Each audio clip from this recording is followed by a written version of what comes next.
Good afternoon, ladies and gentlemen. It is great to have you all here this afternoon for a very, very special lecture put on by the Alliance for Change. We're very happy to have with us, visiting with us, he's been here for the last couple of days, and he too has been covering quite a bit of Guyana. We're happy to have Taran Kemraj. And Taran, for some of you may know, is an economist by training and profession, and also was a former employee of the Bank of Guyana, and currently is a lecturer at Florida State University. And I'll tell you, I mean, he's in demand there, and he is actually on his way to get tenureship. So anybody who knows the university system will know that he is superbly qualified. We're very proud to have him as a member of the Alliance for Change. And I'm happy to say that he is one of several persons that are ready and willing to come back to serve in Guyana, his home country. So, ladies and gentlemen, without further ado, let me hand you over to Taran, and he's going to be speaking to us on from underdevelopment to economic transformation. It's the state of Guyana economy. Thank you very much. Thank you, Kathy. I want to thank all of you for coming out today. It's a pleasure to be able to talk to you. The last few days, we have been campaigning actively throughout Guyana, and I have particularly been attending and speaking at several public meetings in Berbice. And one of the first things that I do, being a professor, is I start my public meetings or my speech with a question, and I ask people to say, all those who have a full-time job, put up your hand, to raise your hand. So, well, I probably would not do it in this forum today, but just to give you a feel, at Bushlot we have approximately 400 people, and I asked the question, and only 6 people raised their hands. So you have a serious problem in Guyana. I'm talking by full-time job, I mean you work 5 days a week. And I did the same last evening at New Amsterdam, and we had approximately 353 people, and 7 individuals raised their hands. So you have a serious structural problem in Guyana. When you have that many people, not many, granted some of them may be shy, but we have a serious jobs crisis in this country, an unemployment problem. And so I will actually talk a little bit later on the unemployment rate in Guyana to try to clarify some of the misinformation being peddled.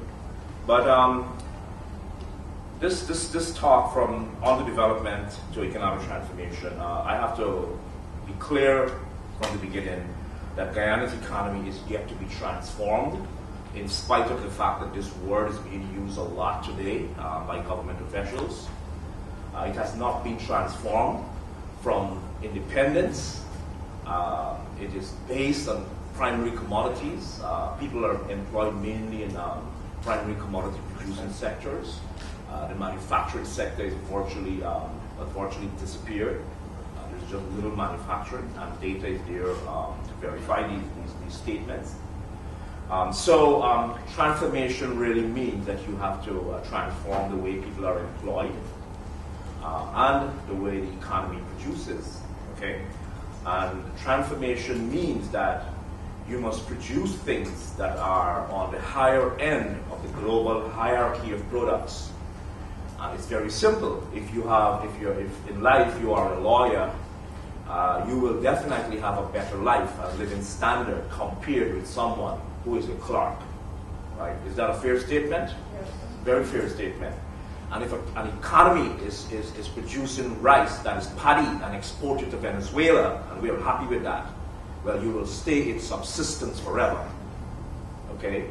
And if an economy is producing raw sugar to export, well then, we will always remain in subsistence. For the masses, of course, there have always been some people who became rich by legitimate means, our old capitalist class, many of whom have been marginalized, and I'll talk about that tonight.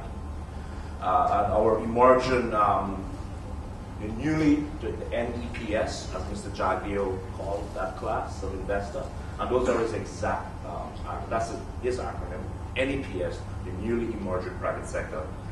But so to get to the specific, I would like to state clearly that the Guyana economy in the years under which President Jaglio ruled Guyana grew at an average of 1.95%.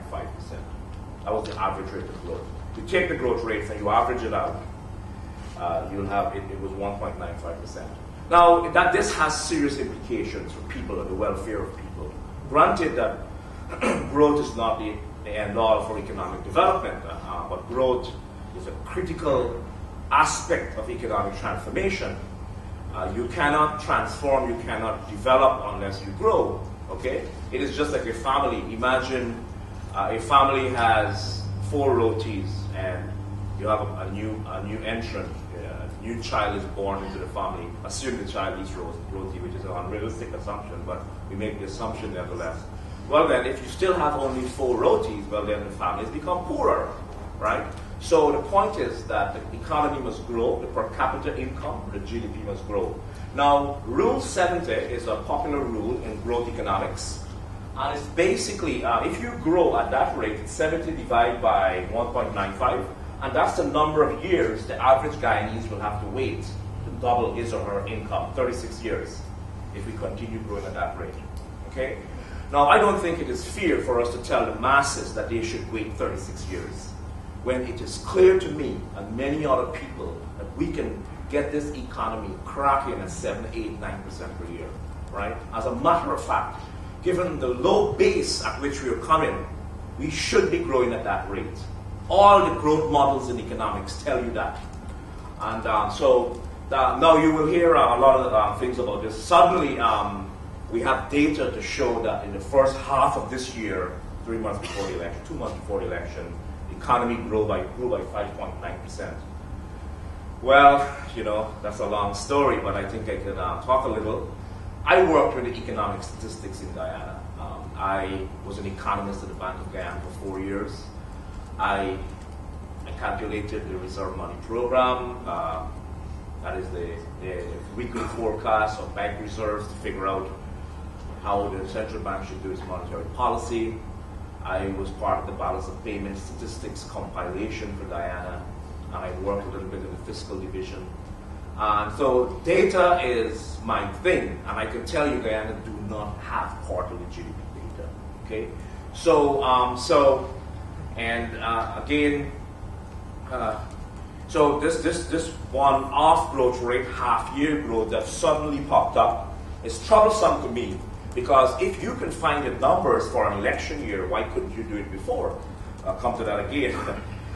So Rule 70 basically means that we have to tell the average man and woman, if we continue to grow at this rate, and I'm telling you the government is proud of this rate of growth, because I had a letter by someone by the name of Alan, who was cursing me out in the letter columns a few days ago, saying that it's not possible to grow at 7-8%, and that they call this incremental growth. I am absolutely serious. This is published, it's out there. They call us, myself and Mr. Seister Einstein, cake shop economists. But I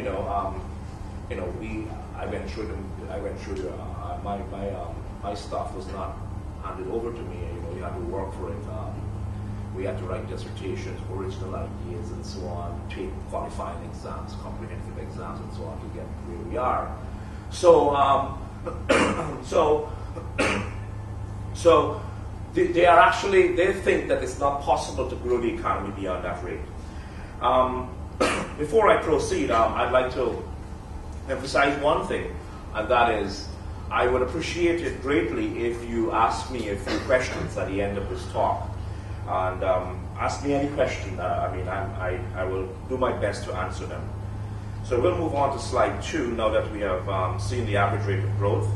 Now, the unemployment rate suddenly, again, a few months before the election, Minister Mansour Nadir made a statement that the unemployment rate is 10.7%. Well, I can tell you that we do not have any detailed recurring labor market survey of the Guyana economy. Okay? In actual fact, no one really knows what the unemployment rate is, which speaks volume. Because if you are serious about transforming this country, the word that's being used now, well, the first thing you want to know is this structure of employment and unemployment, right? And there is no data. You're throwing out numbers just before the election, right? Transformation means that you must be able to say what percentage of the labor force is employed in agriculture, what percentage of the labor force is employed in manufacturing, what percentage of the labor force is employed in services, and there is no such number existing in Guyana. Okay? So it is not truth when you are told that the unemployment rate is 10.7%. It is ad hoc or ad hocery at best. Ad hoc calculations. Okay? Now, the thing is, you'll say, well, I'm tough on Guyana because I'm actually, I'm always accused of being tough on the government. Well, look, Jamaica is able to produce unemployment rates on a quarterly basis. They have a fantastic statistical agency, probably the best in the Caribbean. And since I'm a development economist also, I study African economies and so on, I can tell you Jamaica has one of the best statistical agencies in the world. As a matter of fact, it's up there with some developed economies. So Jamaica is able to do this on a quarterly basis. So they can tell you, since the year 2000, well, this quarter of 2010, the unemployment rate was this number. The next quarter was this. The next quarter was that. So you can see the trend. And if you could see the trend, well, then you could make decisions for a country, right? Okay? That's why data is so important. Barbados has the same thing. Barbados can do it. And of course, Trinidad and Tobago can do it, right? So one of the letters cursing me out in the letter columns because recently, last 2 days, there is one in Guyana Times today, you should read it. Say that the Bureau of Statistics does not have the capacity.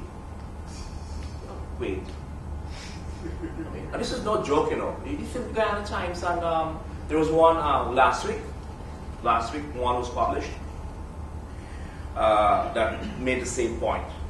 Well, who is supposed to give the Bureau of Statistics the capacity? How do Jamaicans have one of the best statistical agencies in the world? Well, the government gives them that capacity, okay? So it is not true. It is very possible to have quarterly data on unemployment and gross domestic product. Now, there are 4 countries in CARICOM which have quarterly GDP. These 3 can give you quarterly unemployment. After these 3, Belize is now producing quarterly GDP data. Now, quarterly GDP is very important if you're going to manage the economy, because we'd like to know how production as a whole is changing. Like, for example, how should the Bank of Guyana respond to a bad quarter? Should it lower interest rate, increase interest rate, put more money in the economy? We also would like to know how. We don't even know whether we have a business cycle in Guyana, right? We don't know. We don't know if a large part of unemployment is cyclical, okay? Meaning it goes with a cycle. And that raises a very important point. President Jaggi a few days ago mentioned, don't worry with these people who are talking about unemployment. The US has high unemployment right now. Right? Gil Tashir made the same point at the public meeting, not a rally, the public meeting in Kitty. Things bad in the US. Well, the US unemployment is 9.1%. And US poverty rate has increased. Well, that is true. Now there's a fundamental difference, of course. I don't even have to tell you this between the United States and Guyana. Well, one is totally different. One is a whale and the other one is an atom, right? If you want to put it that way. And the other thing is the U.S. economy, the most dynamic economy on the planet. Let's face it. But a large part of the poverty increase in the U.S. and a large part of the unemployment increase recently is driven by a cyclical component, meaning